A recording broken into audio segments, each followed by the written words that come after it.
There's been a decrease of shorter, tightly designed games in the past few years, at least ones that reach mass cultural relevancy. It's good that we've largely overcome data restrictions on games, and developers can basically make them as big as they want, but does that mean that they should? Elden Ring is amazing. Not because it's big, but because all that space is packed with well-designed enemies and levels. On the other hand, Persona 5 is like 100 hours or whatever, but if you have to go through 10 hours of ugh to get to the good stuff in the first place, then what is that 10 hours of game even doing there? Wouldn't we rather just have a 90-hour game? Maybe I'm crazy, but I'd rather pay $50 for a 5-hour game that's really good, like On Guard, instead of a 30 to 40-hour game that's just fine, because if it's that good, I will most likely want to replay that 5-hour game before long. Sure, size and quality aren't mutually exclusive, but I've personally found that the longer the game, the more likely I am to just get sick of it before the end and drop it. Games where I was like, ugh, why is it still going? But it doesn't end there, because if we look at movies, The Batman was almost 3 hours. I understand some stories have a lot of ground to cover, and trying to speed through it can harm the final product, but taking it too slowly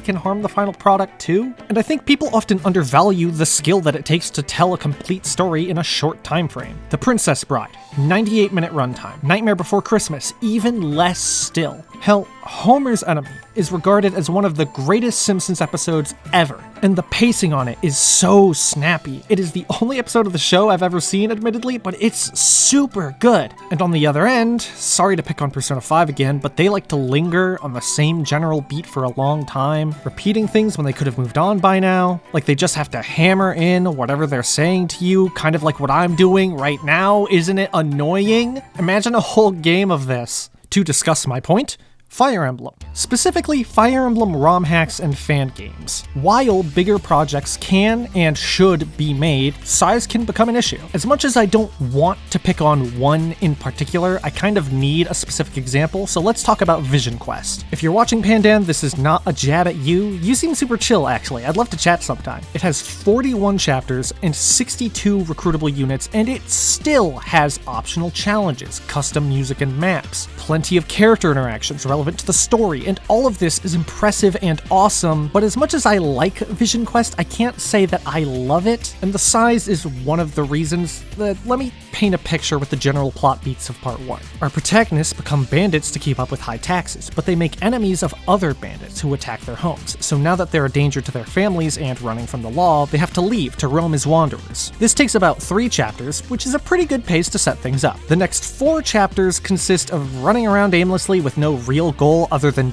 don't get arrested. I guess this is supposed to show the passage of time, but not much interesting happens. After that, the next 5 chapters are about overthrowing the government, and there's a decent amount that happens in that time, like we save Storch's parents and we meet Titus, so the length is warranted, but I still would have cut probably 1 chapter out of this. But then after that, in Part 2, the next 5 chapters are about going to meet with someone from another nation, having 1 important conversation, and then leaving, which doesn't include the 3 optional chapters in that arc, which most players will go for, only 1 of which is important to the story. And in terms of gameplay, though each individual chapter is well designed, they don't always feel different enough from each other to me. It doesn't always feel like they had a cool gameplay idea they wanted to use, so between gameplay and story, Vision Quest isn't always justified being this long overall, like it could have been shorter and avoided losing anything of value. It's a gradual thing throughout that left me feeling fatigued by the end, and I have yet to even finish the game. In short, a bit of fluff is fine, but it can start to drag out if you have too much content. That being said, there's still a lot to love in Vision Quest that are beyond the scope of this video, and I would encourage anybody interested to just try it for yourself and form your own opinion on it. That said, let's look at the opposite side of the spectrum, fan games notably shorter than official ones. Let's bring up a few notable ones. Bandit Emblem by Random Wizard, the game where you play as the early game bandits, and the whole thing is built really well around this gimmick. The same can be said of Doubled or Nothing by Archer Bias, where all your units have a base speed stat of 0, and again, everything is built around this precise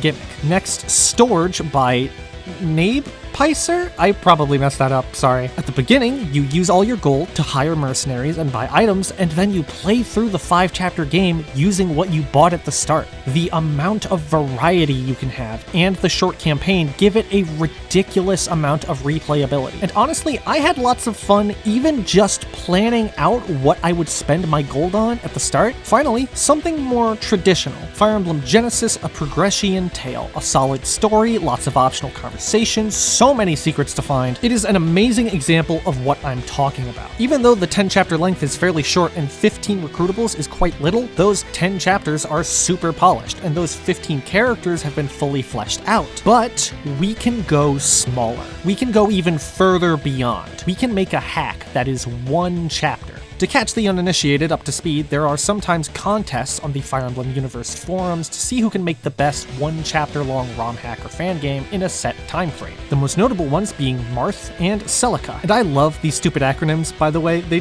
make me so happy for some reason. These competitions have gotten some really amazing entries. Calculation Manipulation by Aura Wolf, We Are Legion by Frog, The Ruins of Lost Ambition by Crash Boom Bang, and many more. I could make a whole video series about them all, but there is one in particular I want to discuss. One that is so good, my mind expanded into the cosmos, and I was granted a greater understanding of the power of 1-chapter ROM hacks. The winner of the Marth competition, Closing Act by Rivian. Let me break it down. To start, this hack is inspired by real peasant rebellions that happened in ancient China. And that's just like the coolest thing ever to me. Because when I start writing a story, I'm always like, okay, so we've got this guy, Bleebus McGeebus, and he has like a magic shoe or whatever, and he has to like destroy the shoe or something. And then Rivian is over here like, okay, so you know those rebellions where thousands of people died. Let's zoom in to like 6 of those people and really focus on them. And all the while, it's made abundantly clear that they are screwed. We aren't doing this 3 houses thing where it's like,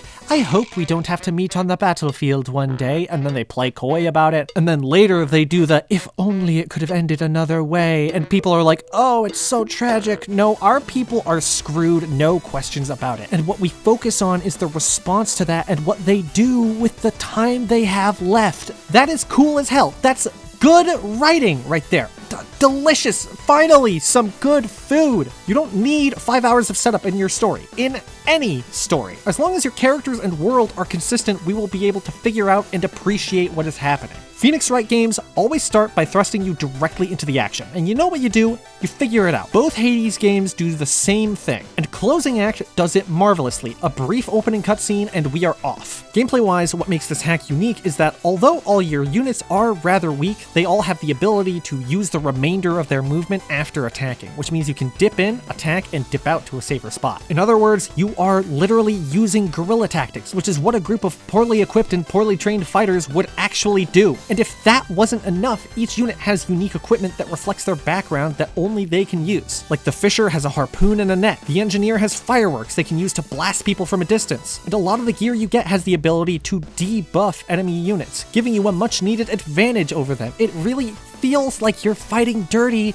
to overcome these odds. So what really sells it for me isn't the individual character writing, it's not like crazy mind-blowing, but it's the general construction of the scenario. Plus, the map is well designed. It's funny that I consider myself a gameplay before story kind of person, but this is actually the aspect I have less to talk about here. But the movement after attacking aspect makes it really fun. It gives you a lot of options, and the debuffing weapons give you that edge to face the challenge of way stronger enemies. Sure, it's not designed with lots of replayability in mind, but that doesn't stop it from being such a fun, tightly designed experience that makes me want to replay it either way. And the thing is, I don't think I'd want this to be a full game unless it had more meat on its figurative bones. I wouldn't want 20 chapters of lead up where we already know that the rebellion will fail because it was all over the marketing and we're just waiting for it to drop the other shoe already. Like, good lord. I wouldn't want them to rely on the movement mechanic for 30 hours because once you hit a certain point, it'd start to become samey, like you're going through the motions, and they would really have to introduce some other kind of draw in order to keep things interesting after that long.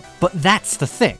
That doesn't stop it from being awesome. It doesn't diminish itself by trying to be too long. It doesn't need 30 hours of content because it only asks me to play it for 30 minutes. And those 30 minutes are so great. Like, honestly, I still would have paid a couple bucks for this if Rivian asked me to. And that may sound weird to you, but it's a good game and I'm willing to pay for good games. Which begs the question, why don't we see this more often in non-fan games? If I go to Steam, the most popular things I'll find are, oh, Red Dead Redemption 2, it has 80 hours of content, or Fallout New Vegas, it has 60 hours of content. Why don't we see more people going, this is Sayonara Wild Hearts. It's 1 hour long, and it's the greatest 1 hour of my life. Or, this is Valley. It's like 5 hours, and it's worth every penny. Right here on screen are a bunch of games that take less than 10 hours to beat, but are so amazing from beginning to end that I've played through them all multiple times. And yet, despite their merits, they aren't super well known or remembered.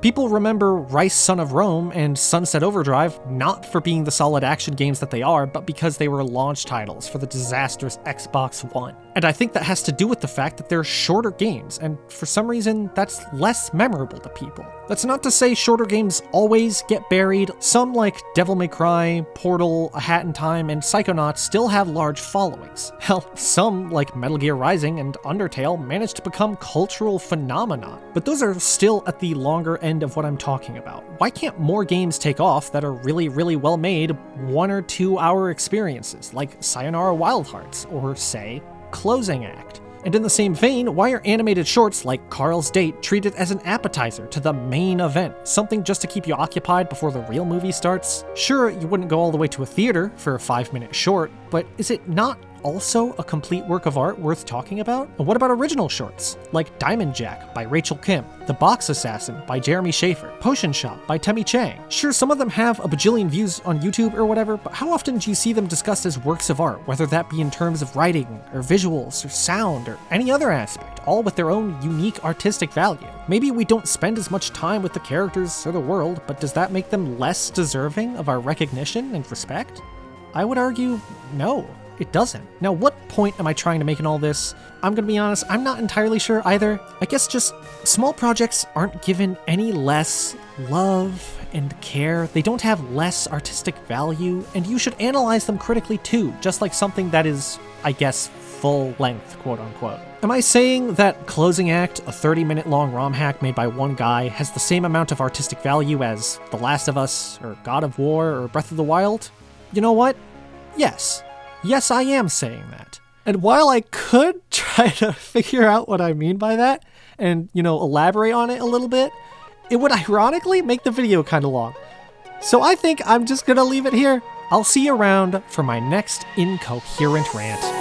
Something's changed, and I didn't know. You're slipping